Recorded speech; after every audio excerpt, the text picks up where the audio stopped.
আজকের এই ভিডিওতে আমি সৌদি আরবের পেট্রোল পাম্পের ভিসা সম্পর্কে আপনাদের কিছু তথ্য দেওয়ার চেষ্টা করব। আসসালামু আলাইকুম, কেমন আছেন বন্ধুরা? আশা করি সকলে অনেক বেশি ভালো আছেন। সবাইকে স্বাগতম জানাচ্ছি আমার এই চ্যানেলের নতুন আরও একটি ভিডিওতে। আপনারা বাংলাদেশ থেকে যারা মূলত পেট্রোল পাম্পের ভিসায় আসার জন্য আগ্রহী, তো তারা কিন্তু ইউটিউবে অনেকে সার্চ করেন যে পেট্রোল পাম্পের ভিসা কেমন, তাদের জন্য আজকের এই ভিডিওটি। আজকের এই ভিডিওতে আমি পেট্রোল পাম্পের সমস্ত বিস্তারিত তথ্য, পেট্রোল পাম্পের থাকা, খাওয়া, ডিউটি, বেতন এবং সম্পূর্ণ সুযোগ সুবিধা অসুবিধা সমস্ত কিছু আজকে আপনাদের জানানোর চেষ্টা করব। অবশ্যই আজকের এই ভিডিওটি ধৈর্য ধরে দেখার চেষ্টা করবেন আপনি যদি সৌদি আরবের পেট্রোল পাম্পের বিষয়ে আসতে চান। এবং যারা আমার চ্যানেলে নতুন আছেন তাদের কাছে একটা রিকোয়েস্ট, অবশ্যই চ্যানেলটি সাবস্ক্রাইব করে পাশে থাকে বেল আইকনটি বাজিয়ে দিবেন। তো বন্ধুরা, আপনারা যারা বাংলাদেশ থেকে পেট্রোল পাম্পের ভিসায় আসার জন্য আগ্রহী, তারা অনেকেই মনে অনেক প্রশ্ন থাকে। তো আমি একে একে সমস্ত প্রশ্নগুলো উত্তর দেওয়ার চেষ্টা করব।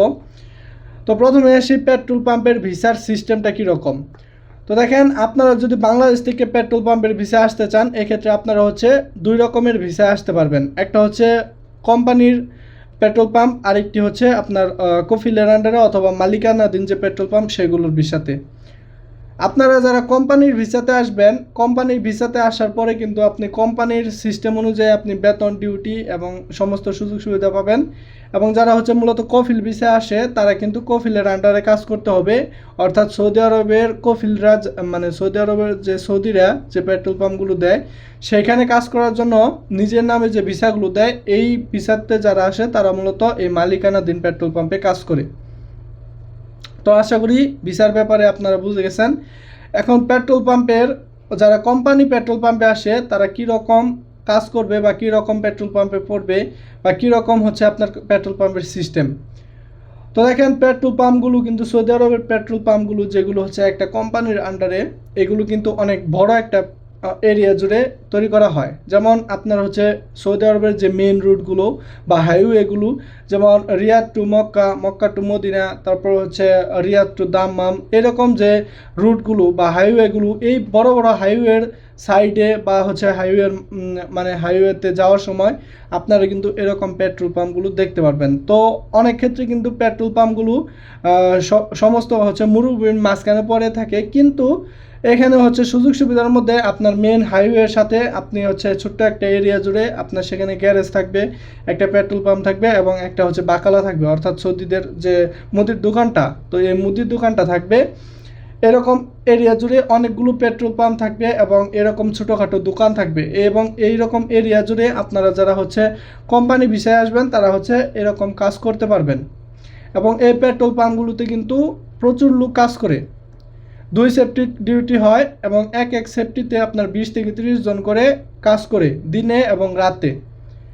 তো অনেকে জানতে চান যে পেট্রোল পাম্পের ডিউটি কতক্ষণ। দেখেন, পেট্রোল পাম্পের ডিউটি কিন্তু 2 সেফটি হয়, সকালে এবং রাত্রে, যেগুলো মূলত বড় কোম্পানির আন্ডারে যারা আসেন তাদের। কোম্পানির আন্ডারে সেগুলো পেট্রোল পাম্প যেগুলো, এগুলো কিন্তু দিন রাত 24 ঘন্টায় খোলা থাকে, এগুলো কিন্তু বন্ধ হয় না। তো দিন রাত 24 ঘন্টা খোলা রাখতে হলে অবশ্যই তাদের কিন্তু 2 সেফটি ডিউটি করতে হবে। 2 সেফটি ডিউটি, এক সেফটি 12 ঘন্টা আর এক সেফটি 12 ঘন্টা দিনে এবং রাতে। তো আপনাদের পেট্রোল পাম্পের ডিউটি কিন্তু 12 ঘন্টা হবে। তো অনেক কোম্পানি কিন্তু এই 12 ঘন্টার মধ্যে ওভার টাইমের হিসাবটা দেয়, আবার অনেক ক্ষেত্রে কিন্তু বেসিক ডিউটি 12 ঘন্টা হয়। এছাড়া আপনারা যারা সৌদি আরবের এই পেট্রোল পাম্পগুলোতে আসবেন, তাদের ডিউটি 12 ঘন্টা এবং বেতনের সিস্টেমটা আমি এখন বলি। তো যারা মূলত বাংলাদেশ থেকে পেট্রোল পাম্পে আসে, তাদের বেতন কিন্তু আপনার 800 থেকে 1200 রিয়ালের মধ্যে হয়ে থাকে। অনেক পেট্রোল পাম্পে 800 থেকে 1000 রিয়াল দেয়, আবার অনেক পেট্রোল পাম্পে আপনার 1000 থেকে 1200 রিয়াল বেতন দেয়, 1100 রিয়াল বেতন দেয়। তো এই বেতন কিন্তু এক এক এরিয়ায় বা এক এক কোম্পানিতে এক এক রকম, কিন্তু আপনার মিনিমাম বেতন 800 এবং সর্বোচ্চ বেতন 1200 পেট্রোল পাম্পে কোম্পানির আন্ডারে যারা আসেন। এখন আসি যারা কফিল ভিসায় আসেন বা কফিলের আন্ডারে যারা পেট্রোল পাম্পে কাজ করে। তো আমার একটি ভাইয়ের সাথে কথা হয়েছে, উনি মূলত দিনে 18 ঘন্টা ডিউটি করে। আপনার একদম সকাল থেকে শুরু করে আপনার রাত। লোকালয়ের যে পেট্রোল পাম্পগুলো, অর্থাৎ আপনার সৌদিদের যেখানে সৌদিরা থাকে, তো সেই এরিয়াগুলোতে কিন্তু পেট্রোল পাম্পগুলোতে কিন্তু সারা রাত ডিউটি চলে না, কিন্তু তারপরেও 18 ঘন্টা 16 ঘন্টা ডিউটি করতে হয়। তো এক্ষেত্রে উনি বেতন পায় 1800 রিয়াল, 1900 রিয়াল বেতন পায়। 1900 রিয়ালের বেতনের মধ্যে উনি হচ্ছে থাকা তার কোম্পানি দিবে, অর্থাৎ কফিলের আন্ডারে থাকবে, কিন্তু খানা হচ্ছে নিজের। এবং আপনারা যারা কোম্পানিতে আসবেন, কোম্পানিতেও কিন্তু আপনি থাকার সুবিধা কোম্পানি থেকে পাবেন, কিন্তু খানাটা হচ্ছে নিজের। তো এর মধ্যে থেকে আপনারা যারা হচ্ছে ফয়দা টয়দা মানে ইনকাম বেশি পাবেন, তারা হচ্ছে মোটামুটি ভালো থাকতে পারবেন। আর যারা হচ্ছে একটু মরুভূমির ডাউন সাইডে পড়বেন, তারা কিন্তু ইনকামটা একটু কম হবে, এটাই হচ্ছে স্বাভাবিক। তো অনেকে প্রশ্ন করে যে ভাই পেট্রোল পাম্পে আমি যদি আসি, তো পেট্রোল পাম্পে সৌদিরা কিন্তু গাড়ি হচ্ছে পেট্রোল ভরে তারপরে চলে যায়, এই প্রশ্নটা এবং এই কথাটা কিন্তু অনেকেই শুনে থাকবেন। তো এই ব্যাপারে আপনারা কি, মানে এই ব্যাপারে অনেকে জানতে চান। তো এই ব্যাপারটা হচ্ছে, পূর্বে কিন্তু আপনার পেট্রোল পাম্পে এত তদারকি থাকতো না, এত মনিটরিং থাকতো না, যার কারণে কিন্তু এরকম সৌদিরা হচ্ছে পেট্রোল ভরে তারপরে চলে যেত। কিন্তু বর্তমানে সিস্টেম এমন একটা সিস্টেম, আপনি হচ্ছে সৌদি আরবের প্রত্যেকটা পেট্রোল পাম্পে সিসি ক্যামেরা দেখতে পারবেন এবং ডিজিটালভাবে কিন্তু মনিটরিং করা হয়। আপনার যদি এরকম কোনো ঘটনা ঘটে, সাথে সাথে কিন্তু পুলিশে ইনফর্ম করা হয় এবং সেই গাড়ির নাম্বার অনুযায়ী তাকে কিন্তু খুঁজে বের করা হয়। কিন্তু বাই চান্স যদি এরকম ঘটনা ঘটে, তাহলে কিন্তু এর থেকে বেতন আপনার থেকে কেটে নেওয়া হবে, এটা স্বাভাবিক, এটা হচ্ছে আপনার এটা সত্য কথা। কিন্তু আমি বলে রাখি, একটা পেট্রোল পাম্পে কিন্তু এক সেফটিতে একজনই ডিউটি করে না, অনেক বড় বড় এরিয়াতে পেট্রোল পাম্প এবং বড় বড় পেট্রোল পাম্প, অনেক বেশি সংখ্যায় হচ্ছে পেট্রোল পাম্প। তো এখানে কিন্তু একত্রে আপনার এক সেফটিতে 20 থেকে 50 জন, 80 জন, 90 জন লোক কাজ করে, মানে দিনে এবং রাতে।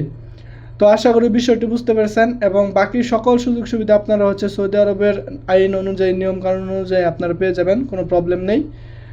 তো পেট্রোল পাম্পের ভিসায় যারা আসতে চান, তারা কিন্তু খুব ইজিলি আপনারা হচ্ছে বাংলাদেশ এজেন্সির সাথে যোগাযোগ করে পেয়ে যাবেন।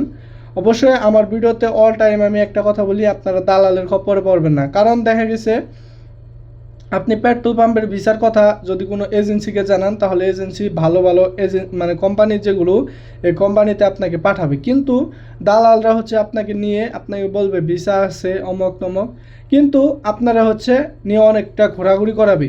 ঘোরাঘুরি করানোর পরে আপনার কাছে টাকা বেশি নেওয়া হবে। মেইন কথা হচ্ছে আপনাকে টাকা খাওয়ার জন্য তারা কিন্তু বিভিন্ন রকম ছলনা বঞ্চনা করবে। তো আপনারা কিন্তু অবশ্যই দালালের খপ্পর থেকে বেঁচে, আমি গত একটা ভিডিওতে আমি প্রবাসী অ্যাপের ইউজ দেখিয়েছিলাম, আপনারা কিন্তু সেখানেও যদি সার্চ করেন, পেট্রোল পাম্পের অসংখ্য ভিসা পেয়ে যাবেন। আপনারা সেখান থেকে আপনাদের হচ্ছে দেখেন, আপনারা শুধুমাত্র এজেন্সির সাথে খোঁজ করবেন, এজেন্সির সাথে যোগাযোগ করলে আপনারা কিন্তু ভালো ভালো ভিসা পেয়ে যাবেন। আর যদি আপনার লোকালয়ে থাকা দালালদের সাথে কথা বলেন, তারা কিন্তু আপনাকে বিভিন্নভাবে ফাঁসিয়ে সাপ্লাই ভিসাতে ভালো মানে পাঠিয়ে দিবে, কারণ তাদের টাকার দরকার। আপনি এখানে আসার পরে ভালোই থাকেন না খারাপ থাকেন, এটা কিন্তু তারা দেখবে না। কিন্তু আপনি যদি একটা ভালো এজেন্সির সাথে যোগাযোগ করতে পারেন, তাদের কিন্তু একটা দায়িত্ব থাকে এখানে এসে তার লুকটা কীরকমভাবে পরিস্থিতিতে থাকে, এবং পরবর্তীতে যদি কোনো প্রবলেমও হয়, তাদের সাথে হচ্ছে আপনি কন্ট্যাক্ট করতে পারবেন। কিন্তু দেখা গেছে অনেক লোকালয়ের দালাল আছে, যাদের মাধ্যমে আপনি আসার পরে সৌদি আরব যত বিপদই পড়ুন, আপনি তাকে হচ্ছে ফোন করলে তারা ফোনই উঠায় না, এরকম অনেক অহরহর ঘটনা ঘটে। তাই অবশ্যই আপনারা যে কোনো বিষয়ে আসেন না কেন, অবশ্যই এজেন্সির সাথে মানে এজেন্সির মাধ্যমে আসবেন। তো আশা করি বিষয়টি বুঝতে পেরেছেন। এছাড়াও আপনার যদি পেট্রোল পাম্প সম্পর্কে কোনো প্রশ্ন বা মতামত থাকে, অবশ্যই কমেন্টে জানাবেন। তো এই ছিল আজকের এই ভিডিও। ভালো থাকবেন, সুস্থ থাকবেন, আল্লাহ হাফেজ।